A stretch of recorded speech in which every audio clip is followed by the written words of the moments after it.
Jam baca masyarakat Indonesia salah satu yang terendah di seluruh dunia. Kenapa nggak mau baca?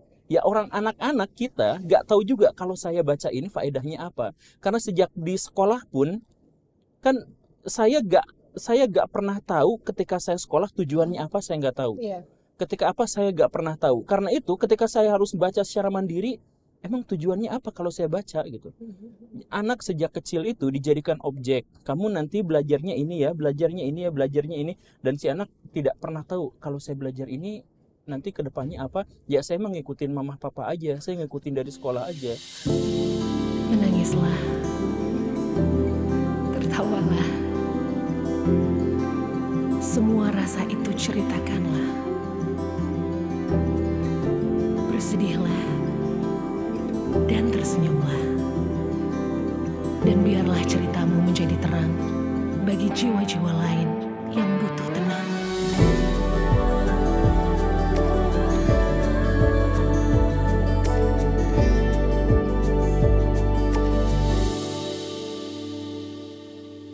Assalamualaikum. Waalaikumsalam. Seperti dimintakan ya, hadir lagi hari ini Guru Gembul sambil minum kopi pagi. Nggak tahu pagi apa sore apa malam ini? Ini pagi, tapi nggak tahu tayangnya kapan kan. Selamat datang di Jakarta Pak Guru, minum dulu lah. Silakan loh. Ya, nggak, kali ini beneran nggak ada cyanidanya. Oh iya? Enak banget. Kayak gitu. Kemarin nonton ini Pak Guru. Jam panas. Konten ini baru matang akhirnya. Oh iya. Konten Pak Guru yang itu udah lama. Ada konten ngomongin apa sesuatu. Nah ini serius nih kontennya nih. Tiba-tiba tuh ada daun masuk ke muka gitu loh. Masih ingat gak? Itu kayak konten setahun yang lalu? Iya, setahun 2 tahun aja. Pas bahas Gus Dur kalau nggak salah. Iya bener. Lagi ngebahas Gus Dur. Bener. Iya. Sebentar ya, gelut sama daun dulu. Mungkin ada Baraya ya yang nonton itu juga. Karena itu videonya outdoor di lantai 3 tempat ngejemur istri saya. Iya. Nah kalau sore-sore itu angin besar. Kalau pagi-pagi biasanya damai itu. Damai. Kalau sore gelut. Kalau sore berantem tuh. Jadi ya gitu ya. Kemarin lihat ini di Netflix Pak Guru ada tayangan apa tuh namanya kayak reality show. Judulnya aku lupa. Become a Kid atau apa. Tapi intinya itu tayangan. Dia tuh ngajakin anak-anak usia TK gitu untuk melakukan satu hal mandiri. Contoh kayak anak umur 4 tahun, 5 tahun disuruh belanja tuh di supermarket, dikasih tahu caranya gitu kan. Kan kadang mereka ingat, kadang enggak ya. Iya. Tapi the thing mereka mandiri, mereka bisa anak-anak Jepang itu. Terus aku baru tahu ternyata memang kalau TK di Jepang itu mereka life skills duluan yang dilatih. Iya. Bukan belajar hitung-hitungan apalah-apalah. Ya itu belajar, cuman belajarnya dengan fitrah manusia gitu. Gitu ya. Kalau kita belajarnya bukan fitrah manusia, kita belajarnya fitrah pemerintah atau Ya, tapi kalau menurut Pak Guru sebenarnya yang benar kayak gitu. Seharusnya. Jadi kan manusia itu makhluk biologis. Makhluk biologis itu besarnya seperti apa? Waktu kecil itu sudah sudah mendapat secara naluri ya, sudah akan bergerak dan melatih diri ke arah masa depannya sendiri. Jadi misal seekor kuda baru lahir, jebrot, dia nggak diajarin, dia seneng ketika berlari-lari. Karena ketika besarnya dia memang harus berlari-lari. Kucing baru lahir, ngik, dia sudah pengen ada laser dikejar-kejar, ada tali dikejar-kejar, karena memang dewasanya dia harus menjadi seperti itu. Jadi anak kecil itu sangat senang untuk bisa menempuh masa depannya sendiri. Jadi ketika misalkan anak kecil waktu baru lahir, anak kecil sekitar berapa tahun, dia ada yang senang ngoceh, ngomong sendiri, ada yang senang main Lego, ada yang berlari dengan teman-temannya, main kucing-kucingan, main bola dan sebagainya. Itu gak boleh dilarang karena masa depan anak tuh kelihatannya dari situ. Jadi sejak kecil, anak kecil bermain tuh, main tuh adalah belajar untuk mempersiapkan masa depannya. Masa depannya seperti apa, kelihatan dari waktu kecilnya seperti apa. Nah kita ini anak kecil lagi seneng main bola. Ayo suruh masuk ngerjain PR bahasa Indonesia. Kacau tuh langsung otaknya. Akhirnya anak-anak jadi SMP, SMA udah trauma belajar. Oh, trauma belajar itu benar. Trauma belajar itu kelihatan ketika anak-anak, maaf ya, ibu gurunya sakit nggak hadir. Huri, udah senengnya luar biasa. Jadi gurunya nggak bisa hadir soalnya kecelakaan. Hore, semoga di rumah sakitnya lebih lama. Bener lagi tuh, suka gitu. Nah, iya itu kan trauma belajar gitu. Iya. Saking nggak mau belajarnya si anak-anak sehingga nah kalau sejak kecil anak udah trauma belajar, udah nggak mau belajar, masa depannya kayak gimana? Dan akhirnya apa, si anak-anak pada waktu itu juga udah nggak punya visi hidup. Nanti kamu gedenya jadi apa? Nggak tahu lah, terserah nanti aja. Mereka udah nggak punya visi hidup. Jadi sejak awal pendidikan kita atau praktek pendidikan kita atau pendekatan dari pendidikan kita sudah keliru. Ya, anak-anak itu semestinya memang sejak kecil belajar sesuai dengan masa depan dia itu seperti apa. Jadi kalau misalkan anak main bola, misalkan belajar main bola.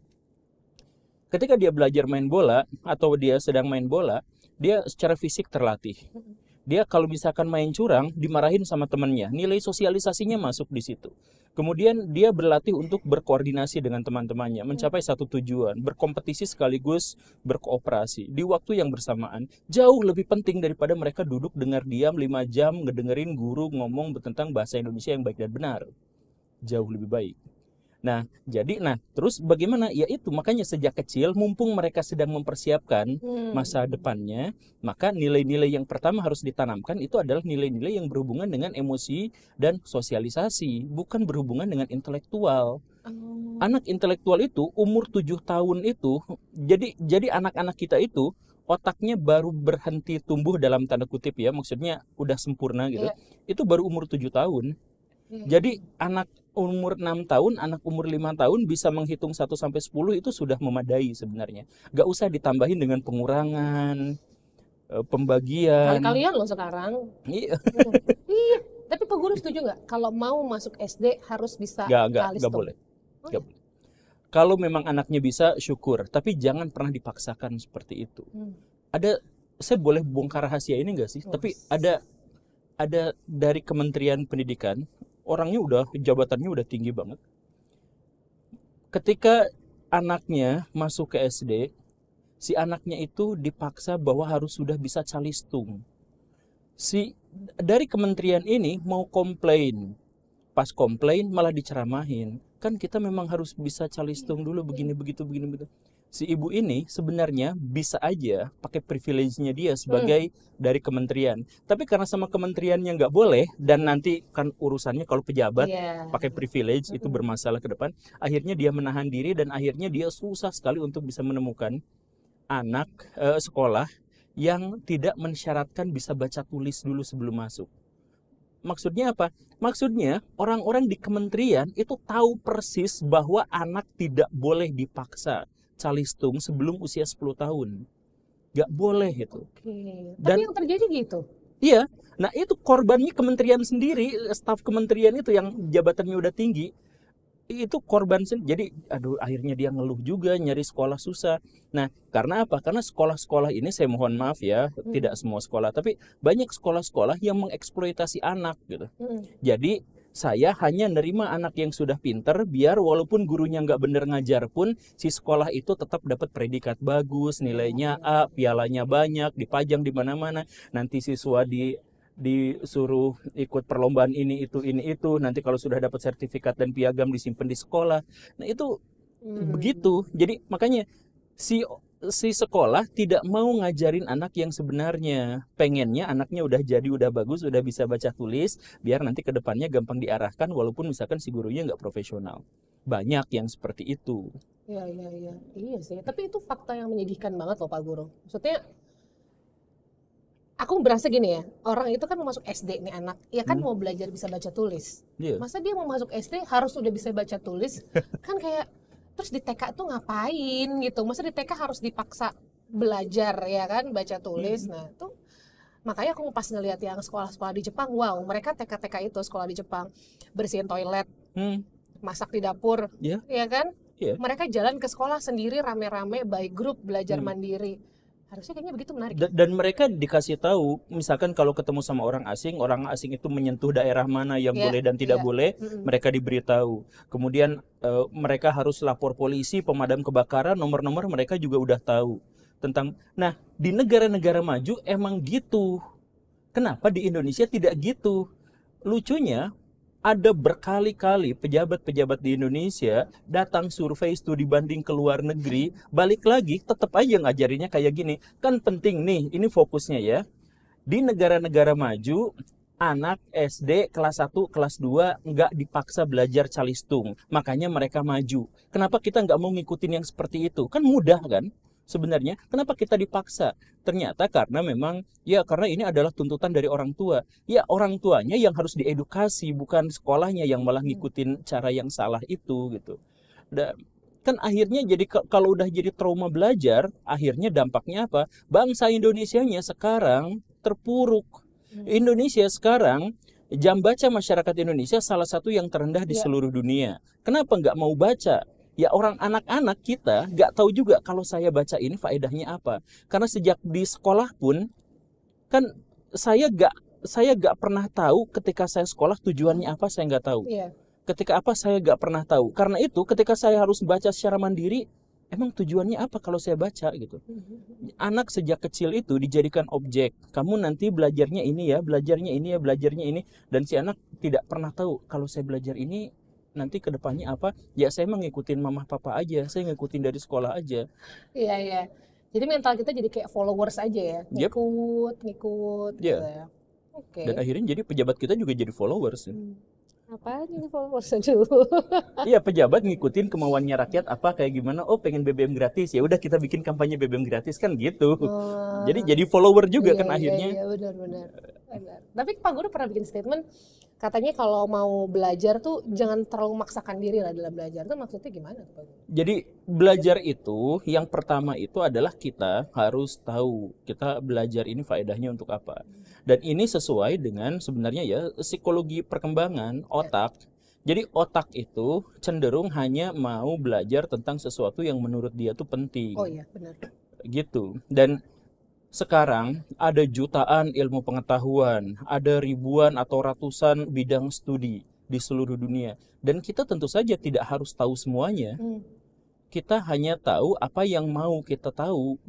Kenapa? Ya karena sejak kecil kita tuh sebenarnya tahu. Sejak kecil nih. Karena otak kita belum tersosialisasi. Nah, bakat itu sejak kecil tuh anak tuh udah ngerti gitu. Saya senang balapan, saya senang apa, karena kedepannya dia memang jago gitu. Jadi kalau misalkan kita lihat misalkan ya tokoh-tokoh besar sekarang misalkan Marc Marquez gitu, atau misalkan Lionel Messi gitu. Kenapa mereka sekarang jadi raja di olahraga masing-masing? Ya karena bahkan mereka sejak kecil tahu itu, kemudian orang tuanya, oh kamu senang balapan, ya udah balapan gitu. Jadi sejak awal mereka sudah tahu fitrahnya apa, kemudian tidak dihalangi. Kita ada anak, wah saya pengen gambar, dimarahin sama gurunya. Nulis ya, jangan gambar-gambarin di buku. Ngapain tuh coret-coret itu? Ngapain coret-coret, nggak penting. Kan akhirnya si anak tuh, lah berarti saya tuh tujuan hidupnya apa? Dia tuh gak ngeblank, dia tuh gak tahu. Akhirnya ya kita sekarang tidak punya apa-apa. Atlet kita hanya sedikit yang go internasional, artis kita sedikit yang go internasional, pelukis kita sangat sedikit yang go internasional, karena kita punya ribuan seniman, kita punya ribuan atlet yang dibunuh sebelum dia bangkit. Dan itu dimulainya dari kecil. Makanya pendidikan untuk orang tua sekarang sama pentingnya, bahkan lebih penting dan urgen daripada pendidikan anak-anak kita. Wah, bener banget lagi. Masalahnya tuh orang tua kan nggak ada sekolahnya Pak Guru. Sibuk kerja. Sibuk cari duit buat bayar sekolah anaknya yang mahal, yang ngajarin baca tulis susah itu ya kan. Jadi sebagai orang tua tuh harus apa? Sekolah di mana? Edukasinya seperti apa? Ya. Banyak baca juga dong harusnya kan? Ya iya harusnya. Tapi masalahnya orang tua juga males baca. Maunya terima jadi. Yang penting gue sekolah mahal jadi gitu kan? Iya itulah. Makanya saya tuh pernah ngeluarin sebuah statement dan itu agak kontroversial. Saya bilang gini, manusia itu kalau cuman bereproduksi, melakukan aktivitas seksual kemudian punya anak, itu hewan juga bisa melakukan seperti itu. Kalau misalkan manusia tertarik dengan lawan jenis, yaitu gara-gara feromon, makhluk yang lain juga melakukan yang seperti itu. Yang membedakan kita, manusia sebagai manusia, dengan makhluk yang lain, dengan hewan, itu adalah bahwa kita bertanggung jawab dan kita melakukan sosialisasi pada anak-anak kita. Setelah kita misalkan menjadi dewasa, setelah menjadi besar, kemudian melakukan seks dan reproduksi, kemudian memang benar-benar bereproduksi, ada replikasi gen kita di anak kita dan sebagainya. Nah, si anak-anak itu kita arahkan ke satu tempat gitu. Kita berikan kepada mereka sebuah akomodasi agar mereka tahu masa depan mereka seperti apa. Itulah manusia gitu. Yang membedakan kita dengan hewan itu adalah pasca seks dan reproduksi, bukan pas itunya. Jadi kalau buaya punya anak, ya udah seminggu 2 minggu setelah anaknya itu ya dilepas dan mereka nggak mendidik. Ya, misalkan ada harimau, ya setelah si anaknya itu bisa lepas ya dilepas aja. Dan mereka tidak diajarin apapun. Nah, manusia itu justru setelah itu yang menjadi spesialnya itu. Kalau misalkan kita hanya bisa bereproduksi, udah itu saya sebagai ayah bertanggung jawab untuk membesarkan anak dengan cara bekerja dan memberikan nafkah kepada istri saya agar istri saya bisa menyekolahkan anak dan seterusnya. Ya gak hanya itu gitu. Kita punya tanggung jawab. Betul. Makanya aku sempat ngobrol kan sama Pendeta Yeri juga masalah beliau punya yayasan yang Ayah Hadir itu. Aku suka banget gerakannya. Dimana kan ya kadang kita sebagai keluarga cuma mikirnya, terutama pria-pria mungkin yang merasa capek udah cari duit, udah pengennya habis itu istirahat di rumah, ya kan. Tapi mudah-mudahan sebagai orang tua juga mau memperkaya diri lah gitu ya Pak Guru ya. Tapi ngomongin soal ini, nih ngomonginnya minum dulu ya, soalnya ini ngomongin agak-agak gimana gitu. Kenapa ada semut? Ya, dulu tuh saya sempat berantem sama manajer saya tuh. Kenapa? Ya, waktu pas awal-awal gitu ya. Karena dia ngasih jadwal padat dan setiap hari gitu. Terus saya jadwal main saya dengan anak saya tuh tipis, habis. Jadi sampai akhirnya saya marah, saya bilang ya udah kita cut dulu aja. Wah, ini saya sudah capek-capek kayak sampai setitik ini. Beneran? Terus? Sampai setitik ini ngebantuin Pak Guru, tapi Pak Gurunya malah langsung menyerah, berhenti di sini aja gitu. Ya, tapi akhirnya ya setelah ngobrol panjang lebar, ya maksud saya bukan berhenti stuck sepenuhnya, kita rehat sekian ini biar saya bisa, ya akhirnya sama manajer saya tuh dikasih jadwal. Dikasih jadwal biar tidak terlalu padat, karena saya memang bagaimanapun saya harus kontak dengan anak saya, harus tahu masalahnya seperti apa. Bukan berarti saya adalah orang tua yang sempurna, sampai sejauh ini juga punya banyak masalah gitu dengan anak-anak, dengan apa. Tapi setidaknya saya tuh ikut ada dalam perkembangan mereka, karena tanggung jawab saya adalah bukan ketika istri saya berhasil melahirkan itu, tetapi setelah itu apa yang harus saya lakukan, kan itu tanggung jawabnya di situ. Makanya sekarang manajer saya ya udahlah, kita bikin aturannya adalah seminggu sekian gitu. Jadi saya mohon maaf lebih banyak yang ditolak sebenarnya. Jadi flow-nya udah ketemu sekarang ya? Flow-nya udah agak ketemu ya. Nah, jadi pas kita ketemu ini nih, nah ya? Itu udah ada pas. Aku tuh mau nanya ini Pak Guru, sedih banget bacain berita. Ternyata aku sadar, mungkin emang sebenarnya udah lama ya. Pak Guru ngeliat gak sih kayak pendidikan seksual untuk kita nih di Indonesia, terutama di mungkin kaum-kaum yang masih kelasnya agak di bawah, itu kayaknya tabu-tabunya gitu loh. Sampai sekarang itu angka pelecehan seksualnya itu benar-benar meningkat, dan paling parahnya dilakukan oleh orang-orang yang terdekat, a.k.a. bapaknya sendiri, pamannya gitu. Ini harusnya kalau menurut Pak Guru, pendidikan seksual itu perlukah setertutup itu atau gimana? Masalah utamanya adalah sekarang arus informasi menjadi semakin banyak, sehingga pelecehan yang dulu tidak terungkap sekarang terungkap. Betul. Tapi masalah yang lebih fatalnya lagi itu adalah bahwa arus tayangan-tayangan pornografi dan semua yang berhubungan dengan seksualitas mudah diakses, tetapi pendidikan yang berhubungan dengan itu malah dilarang. Ya kayak tadi itu, tabu, udah jangan ngomongin kayak gitu. Benar. Ini apa? Jadi dulu orang-orang zaman dulu misalkan ya mereka sex education-nya kurang, tetapi tayangan yang masuk ke otak mereka juga kurang. Sekarang ininya tinggi, ininya akhirnya banyak sekali masalah-masalah. Nah, kan kalau misalkan akhirnya ada kakak sendiri, orang tua sendiri yang misalkan melakukan itu kepada anaknya dan sebagainya, coba aja cek satu-satu, misalkan seberapa banyak mereka nonton hal-hal yang aneh-aneh gitu di internet dan seberapa banyak mereka mendapatkan sex education. Kan jomplang banget di situ tuh sangat. Makanya penting buat kita sekarang realistis, semua sudah mudah diakses. Kenapa kita tidak misalkan sex education gitu. Sex education bahkan banyak dari sekelompok orang yang melabeli dirinya sebagai agama, sex education dilarang, haram, tidak boleh karena ya itu berarti membenarkan seks bebas di apa gitu yang semacam itu. Jadi akhirnya kita menjadi pelecehan menjadi semakin banyak, bahkan di kantung-kantung lembaga pendidikan yang berlabel agama semakin ketat juga, semakin banyak. Ya seperti itu, makanya penting lah untuk dan sex education itu kan bukan berarti kita free sex, bukan berarti ngajarin itu beda cerita. Sex education itu yang sederhananya yang tadi itu, bahwa misalkan bagian manakah dari tubuh kita yang kalau misalkan diraba kita layak komplain gitu, misalkan seperti itu kan, atau misalkan kalau misalkan kita bertemu dengan lawan jenis kemudian muncul perasaan yang bagaimana atau kenikmatan kalau misalkan kita memegang area tertentu di tubuh kita, itu kan semuanya disampaikan secara terbuka, kita paham.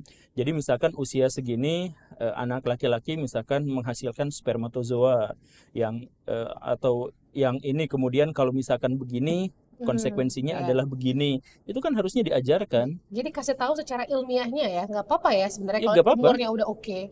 Dulu waktu saya kecil, orang tua saya itu ngajarin, jadi kamu jangan sering main sama anak perempuan, nanti darahnya bercampur. Jadi kalau main anak perempuan, pegangan tangan hamil gitu kali ya? Iya nanti darahnya bercampur. Cuman diajarin yang seperti itu saja. Pak Guru percaya gak gitu? Percaya. Ya maksudnya itu sex education ala zaman dulu gitu kan, zaman dulu. Nah, ketika misalkan arus informasi yang aneh-aneh itu tidak terlalu besar, sekarang masih dengan cara seperti itu, jangan berdekatan nanti apa, ya yang nggak masuk akal banget gitu. Ya akhirnya apa? Akhirnya masyarakat kita menjadi masyarakat yang hipokrit gitu. Iya. Oh ya. Tapi kita kalau kata Pak Guru kita hipokrit banget ya? Iya, untuk banyak hal. Kok takut-takut sih jawabnya? Bilang aja iya. Aduh. Iya. Nah, kenceng kan iyanya kan. Suka ini nggak sih? Suka ada yang nanya nggak kenapa Pak Guru pakai peci dan kacamata? Kalau aku tahu alasannya, ya kan? Karena AKA untuk samaran, tapi juga kenapa memilih Ki Hajar Dewantara? Ya cosplaynya Ki Hajar Dewantara. Cosplay Ki Hajar Dewantara. Iya sih, bener Pak Guru. Udah mirip ya? Iya, mirip nggak sih? Keren loh. Iya. Kan guru kan lambang guru. Walaupun saya secara pribadi sebenarnya figur guru itu Kiai Haji Ahmad Dahlan. Yang secara pribadi, tapi karena negara kita memang sudah mencanangkan Bapak Pendidikan di Indonesia itu adalah Ki Hajar Dewantara, ya itu menjadi simbol guru ya. Karena saya sekarang guru dan ada di Indonesia, saya cosplaynya kayak gini. Oh gitu. Kan jadi lucu juga kalau saya pakai sorban kayak gitu kan. Iya. Tapi simbolnya nanti jadi lain. Jadi Habib Gembul. Bukan aku yang ngomong guys. Tapi kenapa orang Indonesia senang banget? Bukan senang banget ya. Mudah terbawa simbol-simbol. Nah, contoh. Jadi gini, alam pikiran itu ada alam pikiran yang konkret dan alam pikiran yang abstrak. Yang abstrak itu hanya orang-orang yang abstraksinya kuat. Jadi dia bisa, karena abstrak itu berarti dia harus menyelami jauh lebih dalam daripada indrawi-indrawi. Jadi indrawi kemudian masuk ke dalam alam pikiran, dianalisis, diinterpretasikan. Nah, kalau orang tidak mampu ke situ, maka orang hanya bisa masuk pada hal-hal yang konkret. Nah, hal-hal yang konkret itu seperti waktu kita kecil, kita tuh nggak ngerti 1 ditambah 1 sama dengan berapa tuh kita nggak ngerti. Kita baru ngerti setelah 1 apel ditambah 1 apel sama dengan berapa. Ada sesuatu yang konkret. Nah, masyarakat yang tidak terbiasa untuk menggunakan akal pikirannya, dia tidak menjangkau abstraksi itu. Dia tidak bisa memahami bahwa ini semuanya adalah rumah. Mereka hanya tahu bahwa ini dinding, itu AC, ini kamera, ini lampu, itu kameramen di situ, mereka hanya bisa poin satu persatu tanpa bisa memahami secara lebih holistik gitu. Iya.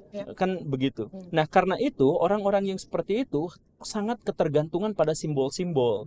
Misal gini, tentang kebenaran. Mereka gak paham kebenaran karena itu terlalu holistik, terlalu abstraksi. Jadi bagaimana cara mereka bisa memahaminya? Mereka harus mengetahui berdasarkan simbol-simbol kebenaran itu. Misalkan simbol kebenaran yang dimaksud itu adalah Ustadz Abdul Somad misalkan ya. Nah, Ustadz Abdul Somad itu sudah dinyatakan bahwa beliau itu adalah benar. Maka yang kita ikutin aja beliau. Udah selesai di situ karena beliau adalah simbol dari orang yang benar.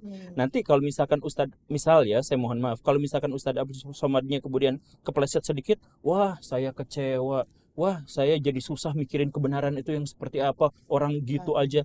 Kan dulu pernah kejadian Agim misalkan ya, menjadi simbol kebenaran. Nah pas Agimnya jatuh, saya males jadi orang benar, siapa lagi yang bisa dipercaya? Karena dia gak lihat kebenarannya, dia lihat simbolnya itu. Makanya dia akhirnya dalam tanda kutip jadi kecewa pada kebenaran gitu.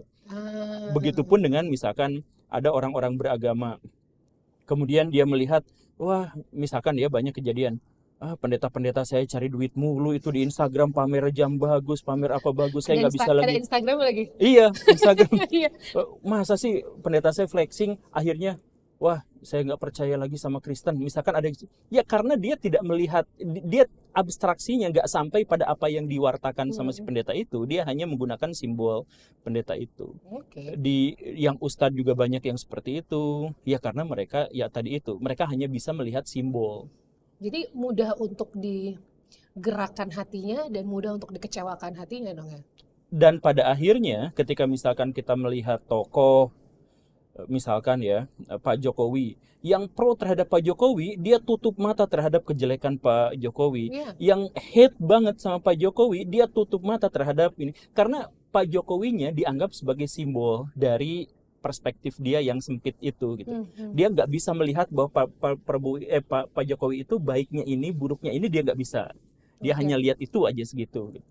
Itulah. Ya berarti ya politik-politik zaman sekarang ini juga penuh dengan simbol-simbol ya kan. Dan akhirnya semuanya ya kita butuh simbol untuk bisa mempermudah dan untuk mempersonifikasikan, untuk menciptakan apa. Tapi kalau misalkan kita sudah bebas dari simbol-simbol, karena misalkan kesadaran abstraksi kita yang lebih kuat, kita akan lebih mudah untuk bisa memahami mekanisme dunia gitu.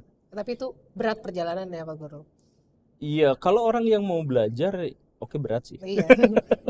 Berat kan emang kan. Apalagi kalau ngomongin politik. Bagaimana tahun politik, aman? Sempat di blacklist. Di blacklist sama siapa? Makanya blacklist sama siapa? Iya, beberapa kali sih, beberapa kali. Jadi saya berbincang berdua atau bertiga dengan. Kamu ngeliatin aja sih mau? Enggak.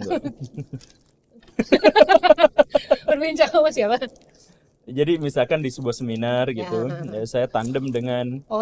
Iya, tandem dengan doktor, dengan profesor di sebuah universitas. Nah, doktor dan profesor itu kan biasanya adalah tokoh di ini. Iya, sesuatu lah ya. Sesuatu. Kemudian berbicara masalah politik. Saya jelaskan, orang-orang tepuk tangan, hore. Pulangnya, maaf ya, kami tidak terima Anda lagi.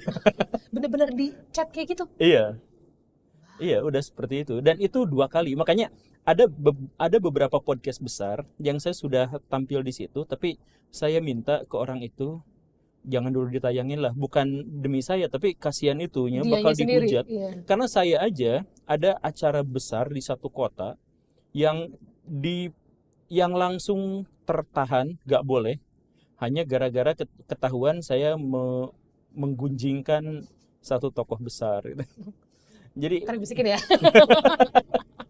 Itu acara besar. Saya harus satu panggung dengan tokoh besar itu.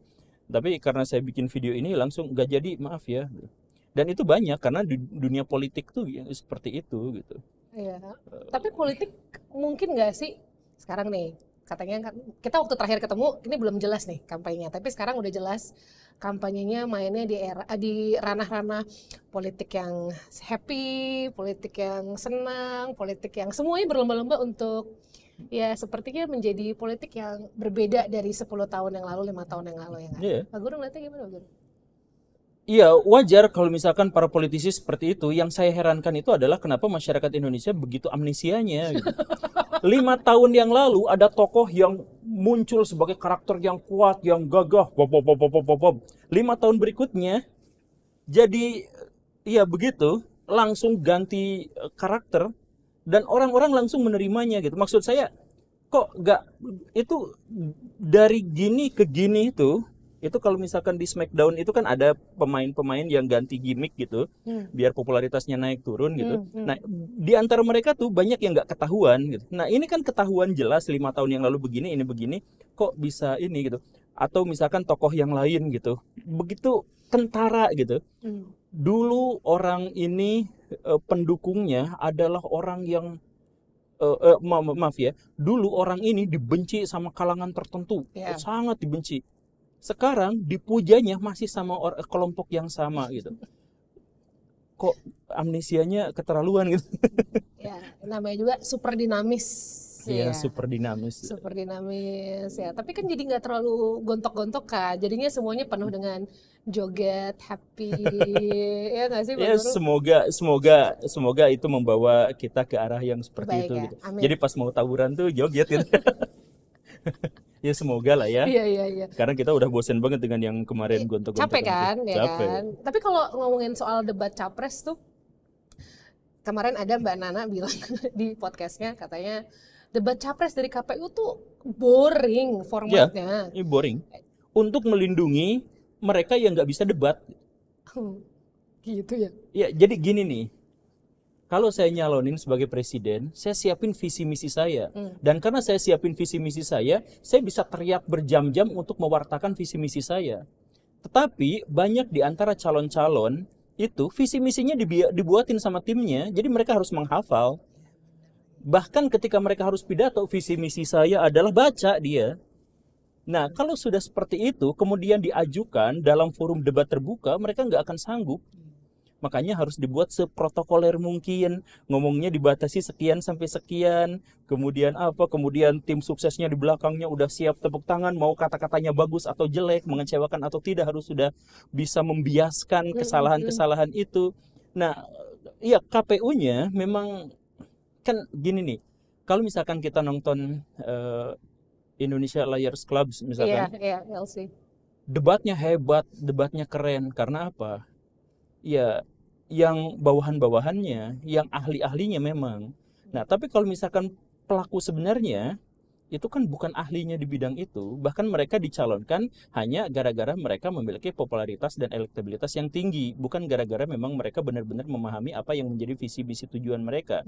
Dan begitu. Bahkan ketika mereka dicalonkan sama partai politik tertentu, misalkan ada lobby-lobby yang kita bahkan nggak ngerti dan nggak tahu dan nggak dikasih tahu kita, dia gabung diangkat sama partai politik ini, siapa yang tahu transaksi di belakangnya, atau misalkan siapa yang tahu obrolan di belakangnya, siapa yang tahu, kan nggak ada yang tahu. Calon ini sama partai politik ini kan kita nggak tahu. Jadi karena itu maka wajar saja banyak di antara calon-calon kita yang ketika ditanya soal ini mereka dan kalau udah kita bilangnya kayak apa namanya dead air gitu ya, kalau siaran, kalau dead air di panggung debat tuh waduh banget ya. Iya, waduh banget. Iya. Makanya sebisa mungkin mereka akan cari format yang paling aman biar mereka nggak ketahuan gitu. Ya walaupun sebenarnya masyarakat juga udah tahu sih. Tapi debat yang seru kayak gimana dong kalau menurut seorang Guru Gembul ya?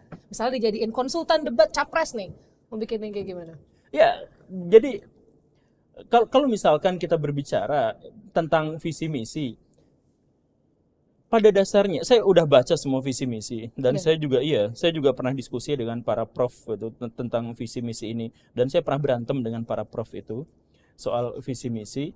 Visi misi yang mereka tampilkan itu bukan visi misi sebagai negarawan, tafsiran saya, tapi visi misi orang yang jualan supaya pengen kepilih, kan begitu. Makanya visi misinya itu adalah Sekolah gratis, BBM murah, Tapi itu penghasilan Indonesia. bukannya itu kayak lebih ke praktikalnya gitu loh, langsung oke menuju ke sasaran caranya begini enggak ya?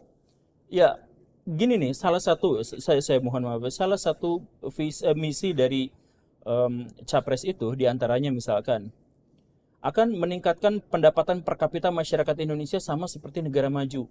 Kan itu nepok jidat saya. Maksudnya pendapatan per kapita masyarakat Indonesia tuh 4.000 doang. Kalau misalkan mau dibandingkan dengan sama dengan Amerika Serikat 80.000.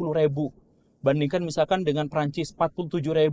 Bandingkan misalkan dengan Inggris 40.000 gitu, dengan Jerman sekitar 67.000. Kalau misalkan mau dibandingkan dengan itu, artinya pendapatan per kapita kita dalam 5 tahun bisa naik sampai 200% gitu. Bukan 200%, 2000%, maaf. Gak realistis gitu. Siapa pemimpin dalam negara demokrasi yang mampu mengubah pendapatan masyarakat 2000% dalam 5 tahun? Gak ada, kan gak realistis. Tapi mereka sampaikan itu dengan terbuka, visi misinya begini gitu. Nah, kata Pak Profesor itu, ya wajar, ini negara demokrasi memang seperti itu. Sejak awal tahun 57, ekonomi demokrasi itu memang seperti itu. Ya, saya bantahnya, saya bilang bahwa ini bukan soal bahwa kita memang begitu, ini soal kita harus bagaimana gitu. Bukan kita ya wajar kan begini gitu, bukan ya wajar begini, aslinya kita bagaimana gitu. Tapi kan banyak di antara politisi-politisi yang tadi itu bukan untuk memajukan bangsa, tetapi untuk nyari apa kira-kira yang masyarakat pengen, populer di situ, kemudian ya udah kita ajukan itu. Iya, setuju. Makanya banyak BBM gratis, makan siang gratis, semuanya serba gratis gitu. Iya, BPJS gratis, apa gratis. Nah, ini akan menghancurkan negara. Demokrasi itu, ini mungkin ini harus digarisbawahi, tapi demokrasi itu tidak mengantarkan sebuah negara untuk jadi maju. Demokrasi itu didesain untuk mempertahankan apa yang sudah ada. Jadi misal, Prancis itu maju duluan, setelah itu baru demokrasi. Jadi setelah maju, bukan karena demokrasi, nah bagaimana mempertahankan dan konsisten maju terus, itu dengan demokrasi. Amerika Serikat tuh maju duluan, baru demokrasi. Demokrasi itu sistem yang ditempatkan di sebuah bangsa yang sudah mapan. Makanya mahal. Nah, kalau misalkan kita sekarang feodal dikasih demokrasi, demokrasi itu akan mempertahankan feodalisme itu. Oh, jadi sebenarnya salah ya kalau begitu ya. Oh iya. Okay. Ya akhirnya kita kan sekarang benar-benar feodal kan. Kita benar-benar feodal. Masyarakat India sampai sekarang feodal. Nah, bagusnya tuh ya dalam tanda kutip ya, kayak Cina gitu. Cina tuh sekarang nggak demokrasi. Karena apa? Belum maju. Nanti kalau misalkan mereka sudah maju, bagaimana cara mempertahankannya? Dengan demokrasi. Karena masih sosialis sedikit ya. Jadi abis itu nanti baru full gitu ya. Jadi sama pemerintahnya kan dicek, sampai HP-nya pun dicek, apanya diatur, dipush, didorong, banyak pemberontakan, banyak yang mati gara-gara kurang dana, banyak korupsi di mana-mana, tapi terus gitu kan. Nanti setelah mereka sampai ke limit di mana mereka mencapai kemapanan, biasanya secara otomatis akan pindah menjadi demokrasi. Ini demokrasi kan gimmick, topeng gitu. Masa sih? Iya. Wow. tapi berarti tapi mungkin kan nggak ada yang sempurna kan sebagai sebuah negara gitu. Tapi ini dari cerita tentang anak pindah Gak apa-apa. Kesana kesini aja lah ya. Nggak, karena ini menarik biar anak-anak tahu ya kan bahwa kalau pendidikan politik kan juga penting. Iya kan. Tapi ngomong soal pendidikan politik, masuk nggak sih di kurikulum? Nggak ada kan? Ada. Maksudnya di apa? PKN. PKN kan. PKN kan maksudnya kan. Terus aku nanya apa ya? Nanya apa ya tadi ya? Oh, demokrasi. Berarti yang cocok sebetulnya di Indonesia apa kalau menurut Pak Guru? Yang cocok itu sebenarnya bukan sistemnya. Yang cocok itu adalah siapa yang urgen itu, yang dipermasalahkan itu adalah siapa yang menyelenggarakannya. Jadi misal demokrasi, kalau diselenggarakan sama orang yang baik, dia akan demokrasi. Kalau dilaksanakan sama orang yang bejat, dia jadi mobokrasi. Jadi misalkan pemerintahan otoriter atau pemerintahan satu orang. Kalau misalkan bagus, ya jadi monarki. Kalau jelek, ya berarti menjadi tirani, kan seperti itu. Jadi bukan sistem apa yang bagusnya, tetapi siapa yang menjalankan itu. Sekarang kita demokrasi, ngakunya demokrasi. Siapa yang menjalankannya? Orang yang tidak paham demokrasi. Akhirnya apa? Demokrasi kita kacau sejak awal. Itu hanya jadi tameng aja, makanya disebutnya demokrasi semu. Kata Winters, demokrasi prosedural, kata Gus Dur. Ya demokrasi bohongan kita tuh. Makan dulu ya, berat banget ya ngomongnya. Oh, iya. Iya. Iya, emang saya udah 111 kilo. Oh, nah, mikrofonnya bener dulu. Untuk Pak Guru, pertanyaan Oh iya. hari ini katanya sibuk kan? Enggak sih. Nah, terakhir nih, gara-gara ngomongin politik, aku jadi mau nanya, yang Pak Guru lihat, anak-anak sekarang kan udah pada modern, ya kan? Semuanya tahu lah dia, serba tahu, serba pinter. Tapi nasionalismenya tuh jatuh jatuh banget gak sih? Maksudnya anak sekarang kalau nggak dikasih tahu soal apapun soal Indonesia, ya mereka kayaknya udah begitu deras informasi luar, ya kayaknya sih nggak ada kayak deg-degannya gitu loh, ngomongin Indonesia, ngomongin nasionalismenya. Menurut Pak Guru gimana? Ya, saya tuh termasuk orang, saya pernah ngomong gak sih? Yap. Saya tuh termasuk orang yang menolak atau antipati terhadap yang namanya ideologi. Termasuk dalam hal ini Nasionalisme nasionalisme. juga. Kenapa? Karena nasionalisme itu kenapa? Nggak masuk akal. Oke. Bahkan di dunia ini gak ada satupun yang nasionalisme dalam paham yang paling sempit di zaman dulu, bahwa yang dimaksud dengan nasionalisme itu adalah sebuah paham bahwa kita harus mendirikan sebuah otoritas politik atas dasar kesamaan bangsa. Jadi Nasional rasis itu kan juga ya bangsa, kita iya. ya. Nah, Indonesia itu nggak pernah masuk dengan itu. Ya gitu kan, jadi karakteristik dari bangsa, apa yang menyebabkan satu masyarakat disebut bangsa? Ada 7 unsurnya, tapi salah satu yang paling utama itu adalah bahasa. Kalau bahasanya sama, dianggapnya satu bangsa. Orang Jepang satu bangsa karena apa? Ya ngomongnya gitu. Orang Inggris satu bangsa ya karena ngomongnya gitu. Jadi salah satu landasan dari sebuah bangsa itu adalah ketika mereka menciptakan satu bahasa, sistem informasi dan komunikasi yang berbeda sama yang lainnya. Begitu. Masyarakat Indonesia sejak awal bahasanya beda-beda. Nah, jadi masyarakat Indonesia itu nasionalismenya apa? Nasionalisme modern. Tidak didasarkan kepada kesamaan bangsa, tapi didasarkan pada kesepakatan bersama bahwa kita memang satu bangsa sejak awal. Kan begitu. Nah, kalau memang seperti itu, nah akhirnya banyak juga orang-orang yang bingung kesepakatan itu, kesepakatan gara-gara apa? Banyak yang akhirnya ya udah karena saya tinggal di sini, ya selesai di situ, saya jadi orang Indonesia. Nanti kalau ketika saya studi di luar dan ternyata lebih enak, ya udah saya pindah ke sana dan sebagainya gitu. Nah, akhirnya nasionalisme kita menjadi tanda tanya. Sekarang itu jadi banyak yang aneh-aneh gitu ya, mempertanyakan nasionalisme dan sebagainya. Nah, bagaimana atuh solusinya? Kenapa anak-anak muda sekarang kita sudah tidak lagi nasionalisme dan sebagainya? Nasionalisme itu, kalau misalkan kita mau menyepakati ya, kesepakatan itu muncul dari mana? Dari kedua belah pihak yang merasa diuntungkan atau dari kedua belah pihak yang merasa tidak dirugikan. Muncul kesepakatan nasionalisme modern. Tapi kalau misalkan ada yang dirugikan, mungkin itu akan benar-benar kecewa. Misal ada ilmuwan besar di Indonesia punya 7 hak paten dunia internasional. Dia punya dia punya gaji puluhan miliar kerja di laboratorium di Amerika Serikat.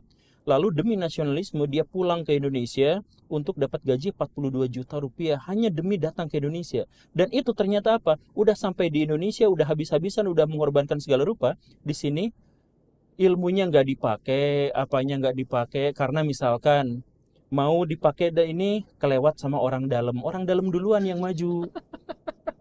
Bahkan pejabat-pejabat tertinggi kita itu lewat orang dalam juga, bukan karena dia berkompetensi. Ada orang yang jelas-jelas di mata masyarakat kelihatan bahwa dia tidak berkompetensi, tapi gara-gara dia keluarga dari dinaikkan, ya banyak kan yang seperti itu. Akhirnya apa? Ilmuwan-ilmuwan yang udah mengorbankan, saya udah puluhan tahun meneliti di bidang ini, saya sudah dapat di luar, tapi di Indonesia pulang habis kan nggak kepake. Akhirnya apa? Ya dia cabut lagi, balik lagi ke sana. Ada orang di Indonesia yang hebat, bisa bikin mobil, bisa bikin apa. Pas di Indonesia gak ada, akhirnya apa? Dia ke luar negeri dan di sana berkembang luar biasa. Saya pernah dulu tuh ada anak sekolah yang luar biasa, yang keren, prestasinya bagus. Kemudian dia diajukan minta beasiswa sama pemerintah daerah. Minta. Nggak dikasih. Kenapa nggak dikasih? Karena pemerintah yang dimaksud itu sudah mengalokasikan kepada anak lain, yaitu yang ajang pencarian bakat. Itu dikasih sekian miliar, nah udah dapat sponsor banyak, ya udah yang dikasihnya ke sana. Karena apa? Populer. Sedangkan si anak ini yang jenius, beasiswa kemana? Gak dikasih, gara-gara uangnya udah habis ke sini. Kan begitu. Nah, sekarang coba bayangkan kalau misalkan ada masyarakat, ada orang yang jenius, yang hebat, yang seharusnya dia mendapatkan jatah, tapi dia sama sekali tidak, karena keselewat sama orang dalam, keselimpet sama orang dalam. Terus kita bilang sama dia, kamu harus nasionalis gitu. Dia bilang, nasionalis macam apa gitu. Ya. Saya gak dapat apa-apa di sini gitu. Saya ingin memberikan yang terbaik, saya punya penelitian, saya punya karya yang sangat luar biasa, diakui di dunia internasional. Saya pulang ke Indonesia hanya untuk menunjukkan bahwa orang Indonesia pun ada yang bisa seperti ini, tetapi bahkan tidak dihormati, tidak dihargai. Kenapa? Nggak punya jaringan orang dalam, agamanya berbeda. Iya kan? Masih ada kayak gitu. Banyak ya. Kan ya di Indonesia itu ada penelitian, ada apa juga ada ormasnya gitu kan, ada apa. Masa penelitian ada ormas sih Pak Guru? Ada. Ya coba bayangin aja. Di Indonesia itu anggaran riset cuman 6,7 T. Aduh, sedih banget. 6,7 T itu untuk seluruh Indonesia. Belum ada potensi korupsinya, ada apa gitu kan. 6,7 T itu untuk riset. Sedangkan misalkan untuk subsidi BBM yang habis pada waktu itu juga dan hanya untuk konsumsi, bukan produksi kan, konsumsi. Ya. Artinya habis pada waktu itu dan kita tidak mendapatkan apapun lagi. Itu kita 500 T gitu. Jadi untuk konsumsi yang untuk senang-senang, untuk bikin polusi, untuk bikin kemacetan dan sebagainya, itu 500 T. Sedangkan untuk riset itu adalah satu bidang di mana kita bisa menggandakan keuntungan kita sampai ratusan kali lipat, ribuan kali lipat bahkan. Karena dengan riset ini, kalau misalkan kebun teh, misalkan ya, teh diambil, dijadiin dijual misalkan, itu murah. Kalau misalkan dijadikan teh yang botolan lebih mahal. Sama riset bisa penghasilannya jauh lebih besar lagi dengan itu, karena teknologi dibuat jadi apa gitu ya. Itu lebih besar lagi. Tapi kita menolak itu karena apa? Risetnya sedikit. Kita hanya digunakan untuk konsumsi. 500 triliun untuk BBM murah. Karena BBM murah akhirnya apa? Banyak orang yang kebeli mobil, akibatnya apa? Mobil di jalan raya jadi sangat penuh. Akibatnya apa? Macet Jakarta saja ruginya 55 triliun per tahun hanya gara-gara macet. Ditambah apa? Polusi 67 triliun di Jakarta saja ruginya per tahun. Jadi udah macet, udah rugi, udah apa? Hanya demi yang kebijakan-kebijakan yang populis. Sedangkan yang kita bisa menghasilkan keuntungan ribuan kali lipat, ratusan kali lipat dari penelitian, dari riset, anggarannya cuma 6 triliun. Jomplang banget ya. Nah, kenapa seperti itu? Karena demokrasi. Karena masyarakat gak ada yang demo naikin biaya riset, gak ada. Yang ada itu adalah turunin harga BBM atau naikin gaji. Karena kalau misalnya itu populis nggak diambil nih si subsidi BBM, goyang nggak sih masyarakatnya? Iya kan, kayak wah rusuh sana sini. Jadi secara politiknya tuh nggak stabil gitu loh Pak Guru. Iya, makanya harus jadi gini. Orang yang berkesadaran itu harus memberikan edukasi dan memaksa orang yang tidak berkesadaran. Sama seperti polisi yang ada banyak orang di Indonesia yang tidak berkesadaran atas keselamatan mereka. Naik motor gak pakai helm. Maka polisi berhak, polisi dalam tanda kutip berkesadaran atas keselamatan dan hukum. Maka mereka berkewajiban menilang atau marahin atau memberikan hukuman kepada orang itu. Sama seperti ketika masyarakat Indonesia tidak berkesadaran atas hal, bukannya dimanjain, tapi mereka harus diedukasi dan ditekankan bahwa mereka tidak boleh seperti itu. Tapi kan tidak ada edukasinya, nggak ada anggaran untuk edukasi itu. Siap, benar juga. Saya jadi marah-marah ini. Iya, emosi tahan darah tinggi nanti. Enggak. Iya. Minum dulu lagi. Oh iya, minum lagi. Padahal ini nggak ada labelnya, tapi saya disuruh minum terus. Biasanya kan kayak yang ada labelnya disuruh minum. Nanti gitu. ada labelnya ya. Pak Guru. Makasih ya udah mampir ke sini, ngopi-ngopi pagi, bikin darah tinggi orang, bikin marah-marah. Biasa di komen tuh kalau ada Pak Guru datang dia marah-marah. Oh gitu. Marah-marah, saling berantem. Untung hari ini kita nggak ngomongin cawapres. Kalau cawapres makin panjang berantemnya. Oh gitu ya? Iya. Ya udah kita ngomongin cawapres. Aduh, jangan deh Pak Guru, sungguh lagi dulu ah. Oh iya. Sungguh dulu. Aduh, terima Udah ini kasih. saya seminar cawapres. Abis ini ya, abis Iya, ini seminar abis ini, cawapres abis ini. ya.